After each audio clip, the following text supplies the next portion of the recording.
बिस्मिल्लाहिर्रहमानिर्रहीम। अस्सलाम वालेकुम स्टूडेंट्स, क्या हाल है जी? कैसे हैं आप सब? उम्मीद करता हूँ आप सब खैरियत से होंगे।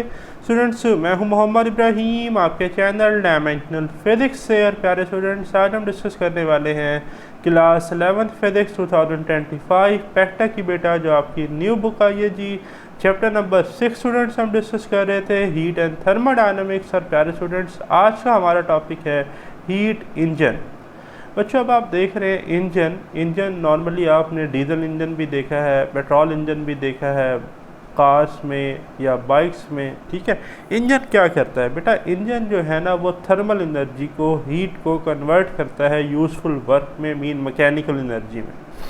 अब सबसे पहला जो प्रैक्टिकल हीट इंजन था वो 1829 में इंग्लैंड में, ठीक है। इससे पहले भी हीट इंजन का कंसेप्ट दिया गया, बट वो फ्रेमवर्क उनका पब्लिश नहीं हुआ, ठीक है। तो 1829 में दो साइंटिस्ट थे इंग्लैंड में, John Braithwaite and John Ericsson. इन्होंने कंसेप्ट दिया हीट इंजन का। इन्होंने कहा कि बेटा, अगर आपके पास एक सिलेंडर है और उस सिलेंडर के अंदर आपने वाटर फिल किया हुआ है और आप उसे नीचे से हीट प्रोवाइड करते हैं, ठीक है, तो वाटर क्या होना शुरू हो जाएगा? बॉयल। जब वाटर बॉयल होना शुरू हो जाएगा तो ये लिक्विड से वेपर फेस में, यानी कि स्टीम फेस में कन्वर्ट होना शुरू होगा। और ये जो स्टीम है, ये जो सिलेंडर है, इसके अंदर आपने ऊपर पिस्टन लगाया हुआ है। ये स्टीम जो है इस पिस्टन पे वर्क करेगी, जिसे हम मैकेनिकल वर्क कहते हैं। तो हमने तो हीट दी, यानी कि हमने थर्मल एनर्जी दी, और हमें कौन सी एनर्जी मिली? मैकेनिकल एनर्जी मिली या मैकेनिकल वर्क मिला। तो ये जो प्रोसेस हुआ, ठीक है, इसे हम क्या कहते हैं? इसे हम कहते हैं हीट इंजन। जो ये डिवाइस प्रोसेस परफॉर्म कर रही है, यानी कि क्या कर रही है? थर्मल एनर्जी को मैकेनिकल वर्क में कन्वर्ट कर रही है, ठीक है। अब ये जो पुराने ज़मानों में लोकोमोटिव ट्रेन्स होती थी, ये जो इनके इंजन होते थे, जो सारी ट्रॉलीज़ को अपने साथ अटैच करके लेके चलते थे, ये भी एक्चुअली क्या थी आपके पास? ये स्टीम इंजन ट्रेन्स थी। इनके अंदर क्या होता था? देखें, बात तवज्जो से सुननी है कि यहाँ आपके पास ये हिस्सा जो है ना बेटा, ये सिलेंडर है। ये देखिए, मैंने एरो इंडिकेट करके बताया हुआ सिलेंडर, ठीक है। सिलेंडर के साथ ये ग्रे कलर का बेटा आपको पिस्टन नज़र आ रहा है। पिस्टन जो है ये कनेक्टेड रॉड है, उनके साथ ये व्हील्स के साथ, क्रैंक्स के साथ जुड़ा हुआ है। अच्छा जी, अब ये आपके पास क्या है जी? यहाँ पर बेटा आपके पास कोल और गैसेज होती हैं, ठीक है। ये इंजन का वो हिस्सा है जहाँ पर आपके पास कोल या गैसेज है। इनको हम बर्न आउट करते हैं, फायर इग्नीट करते हैं, ठीक है। तो ऊपर क्या होता है? ऊपर वाला जो हिस्सा है बेटा, इसमें वाटर होता है। अब जब ये फायर इस वाटर को मिलती है तो ये स्टीम में कन्वर्ट होता है। स्टीम बेटा यहाँ से गुजरती हुई जो है, होती हुई कहाँ आती है? सिलेंडर में। अब इस सिलेंडर पे ये स्टीम इस पिस्टन को क्या करती है? मूव। तो ये piston to and fro motion perform करता है। तो ये कनेक्टिंग रॉड आगे पीछे आते हैं, तो ये पहिए घूमते हैं। तो इस तरह से लोकोमोटिव ट्रेन्स जो है बेटा, वो चलती थी।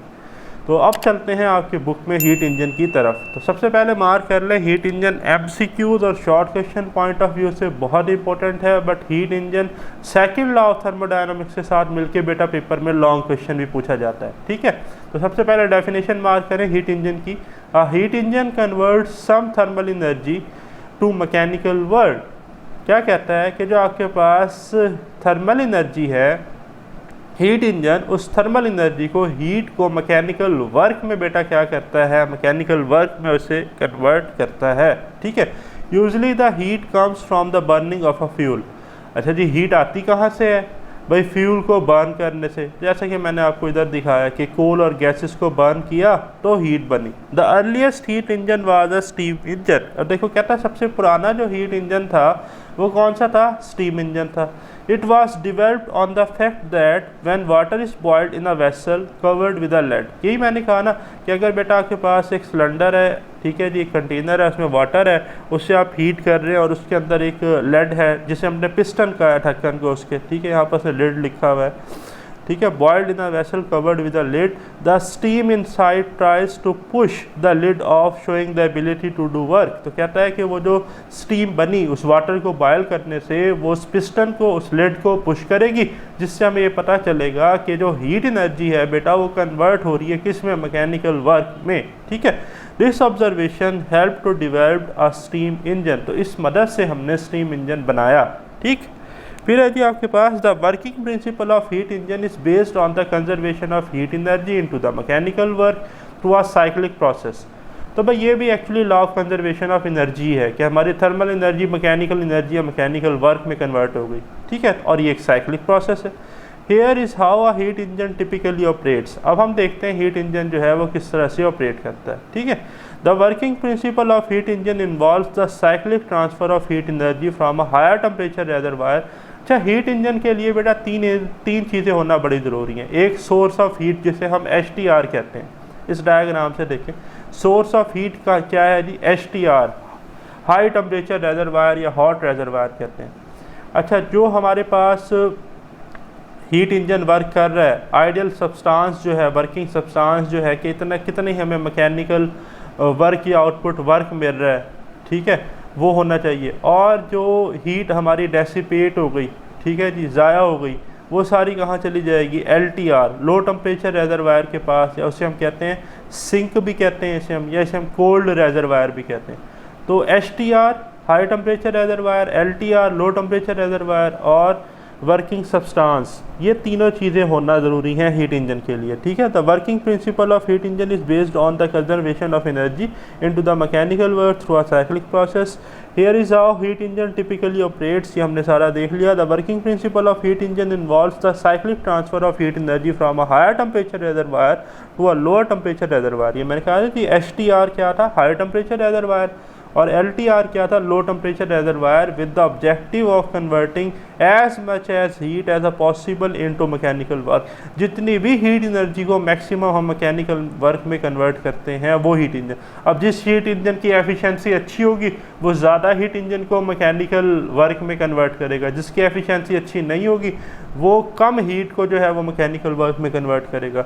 This process is governed by a thermodynamic principle and is essential in a various application where mechanical energy is transferred from a heat source. और बहुत सारी कहता है कि थर्मोडायनेमिक्स हमारे पास प्रिंसिपल हैं, ठीक है, जिनमें ये प्रोसेस अप्लाई होता है, और हमें इससे यही पता चलता है कि जो हम मैकेनिकल एनर्जी है जो हमें मिलती है, मैकेनिकल एनर्जी एज आ आउटपुट, वो हीट सोर्स से कैसे मिलती है। मतलब आसान लफ्ज़ों में कि थर्मल एनर्जी मैकेनिकल वर्क में या मैकेनिकल एनर्जी में कैसे कन्वर्ट हो रही है, ठीक है। अब है जी second law of thermodynamics. Second law of thermodynamics जो है ना बेटा हमारे पास, ये वैसे तो लॉर्ड केल्विन स्टेटमेंट भी है। लॉर्ड केल्विन स्टेटमेंट क्या है, लॉर्ड केल्विन स्टेटमेंट है, ये देखें, इस स्टेटमेंट को हम कहते हैं लॉर्ड केल्विन स्टेटमेंट। पहले ज़रा इसे पढ़ें ताकि आपको पता चले। It is impossible to device a process which में convert heat extracted from a single reservoir entirely into a work without leaving any change in the working substance. कहता है कि ये इम्पॉसिबल है कि आप जो है वो सारी की सारी हीट जो आपने हाई टेम्परेचर रेजरवायर से ली वो सारी की सारी आप मैकेनिकल वर्क में कन्वर्ट कर दें, और सिंक यानी कि जो लो टेम्परेचर रेजरवायर था वहाँ पर कोई हीट जाए ही ना। मतलब कि ऐसा पॉसिबल ही नहीं है कि आपके पास HTR हो, LTR ना हो, और आप जो है वो सारी की सारी हीट को वर्क में कन्वर्ट कर लें, ये इम्पॉसिबल है, ठीक है। देखिए मैंने आपको एक बात बताई थी, हीट फ्लो कब करती है, जब आपके पास टेम्परेचर डिफरेंस हो, एक हाई टेम्परेचर रेजरवायर हो, एक लो टेम्परेचर रेजरवायर हो। जब टेम्परेचर डिफरेंस ही नहीं होगा तो हीट फ्लो करेगी, हीट तो फ्लो ही नहीं करेगी। जब हीट फ्लो ही नहीं करेगी तो हीट जो है बेटा वो मैकेनिकल वर्क में कन्वर्ट ही नहीं होगी। तो आसान लफ्ज़ों में लॉर्ड केल्विन स्टेटमेंट हमें ये बताती है कि अगर LTR लो टेम्परेचर रेजरवायर नहीं है, ठीक है, हीट सिंक की तरफ नहीं जा रही, सारी की सारी हीट को आप कभी भी जो है वो मैकेनिकल वर्क में कन्वर्ट नहीं कर सकते, ये इम्पॉसिबल है। समझ आ गई बात? इसी को हम कहते हैं सेकेंड लॉ ऑफ थर्मोडायनेमिक्स। ठीक हो गया? अच्छा जी, अब आप देखें, first law of thermodynamics tell us that the heat energy can be converted into equivalent amount of work but in silent about the condition under which the conversion take place. कहता है पहली लॉ ऑफ थर्मोडायनामिक्स जो थी, first law of thermodynamics, उससे हमने बताया कि heat is added to a system, it increase internal energy plus work done on the surrounding. यही हमने पढ़ा था। उसने कहा हमें ये तो बता दिया कि हीट जो है वो इंटरनल एनर्जी को इंक्रीज करती है और सराउंडिंग में वर्क करता है सिस्टम, लेकिन हमें ये नहीं पता कि कैसे करता है, कंडीशन नहीं बताई। The second law is concerned with the circumstances in which heat can be converted into work and direction of flow of heat. कहता है लेकिन जो सेकेंड लॉ ऑफ थर्मोडायनेमिक्स है ये हमें वजह बताती है कि भाई कब हीट फ्लो करती है, जब एच टी आर है हमारे पास, जब एल टी आर है, H T R L T R दोनों होंगे तो हीट आपकी क्या होगी जी, ट्रांसफ़र होगी, थर्मल एनर्जी ट्रांसफ़र होगी मैकेनिकल वर्क में। और direction of flow of heat क्या होगी, हायर बॉडी से लोअर बॉडी की तरफ, यानी कि हायर टेम्परेचर से लोअर टेम्परेचर की तरफ। ठीक है। अच्छा, एक चीज़ बड़ी इंपॉर्टेंट ज़रा देखें, हमने ये पढ़ा है ना कि Q1 माइनस Q2, Q1 क्या है जी हमारे पास टेम्परेचर ऑफ हॉट रेजरवायर और Q2 temperature of cold reservoir, तो इसका difference Q1 minus Q2 work के बराबर है। अब बेटा यहाँ से मैं लिख सकता हूँ Q1 is equal to work plus Q2, ये जो Q1 है ये किसके बराबर है, वर्क प्लस Q2। इसका मतलब जो आप बेटा हीट ले रहे हैं HTR से, हाई टेम्परेचर रेजरवायर से, उसका कुछ हिस्सा यूज़फुल मैकेनिकल वर्क डन में कन्वर्ट हो रहा है और कुछ वेस्टेज एनर्जी जो है वो LTR, low temperature reservoir sink की तरफ जा रही है। तो ये इक्वेशन हमें ये बता रही है कि सारी की सारी एनर्जी वर्क में कन्वर्ट नहीं हो रही, कुछ कहाँ जा रही है, Q2 को। तो अगर Q2 होगा ही नहीं तो सारी की सारी, आप तो कह रहे हैं कि हम एक ऐसा इंजन बना दें जिसको हम हीट दें वो सारी की सारी वर्क में कन्वर्ट कर दे, यानी कि एक सेल्फ परपीचुअल सिस्टम बना दें। ठीक है, तो ये तो वायोलेशन होगी law of conservation of energy की, तो ये पॉसिबल नहीं है। ठीक है। अच्छा जी, अब आप आगे देखें। Before initiating the discussion on formal statement of the second law of thermodynamics, कहता है कि सबसे पहले जो फॉर्मल स्टेटमेंट है सेकेंड लॉ ऑफ थर्मोडायनामिक्स, उसको डिस्कस करने से पहले let us analyse briefly the factual operation of an engine. कहता है कि सबसे पहले जो एक इंजन है, स्टीम इंजन, उसके ऑपरेशन को समझते हैं, या हीट इंजन के।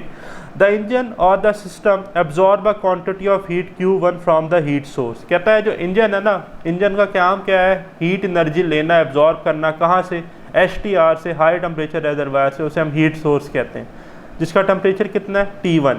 ठीक है जी, इसका टेम्परेचर कितना है बेटा, ये लिखा हुआ भी है T1। ठीक। It does work and expel heat Q2 to the lower temperature reservoir.